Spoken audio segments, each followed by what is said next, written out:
Gallery ঘাঁটতে ঘাঁটতে হঠাৎ ভিডিওটা সামনে চলে আসলো আর ভাবলাম তোমাদের সাথে একটু শেয়ার করে দিই। ভিডিওটা অনেক দিন আগেই করা, জগদ্ধাত্রী পুজোর চতুর্থী দিন।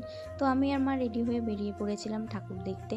আর আমাদের অশোকনগর কল্যাণগড়ে যারা থাকো তারা তো জানে অশোকনগর কল্যাণগড়ে কেমন পুজো হয়, জগদ্ধাত্রী পুজো, আর কেমন প্যান্ডেল হয়। তো এখানে খুব ভালো, খুবই ঠাকুরগুলো যেরকম সুন্দর, প্যান্ডেলগুলো এরকম সুন্দর হয়। তো তারপর আমরা এক এক করে ঠাকুর দেখে নিচ্ছি, একটু ফটো একটু ভিডিও করে নিলাম। তারপরে এক এক করে একটা দুটো তিনটে করতে করতে অনেক ঠাকুর দেখে নিলাম। তো তারপরে খেয়ে নিলাম একটু ফুচকা। আর তারপরে মা আমাকে একটু বললো একটু ভিডিও করে দে এরকমভাবে, তো মাকে একটু ভিডিও করে দিলাম। দেন আমরা চলে গেলাম বিরিয়ানি খেতে। তো বিরিয়ানিটা খুব টেস্টি ছিল, মা বলছিল আর খাচ্ছিল। তো তারপরে খাওয়া দাওয়া শেষে আমরা একটু ডান্স দেখে নিলাম, তখন বাজে প্রায় 11:30।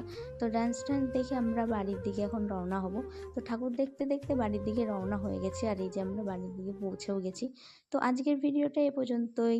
ভালো লাগলে লাইক কমেন্ট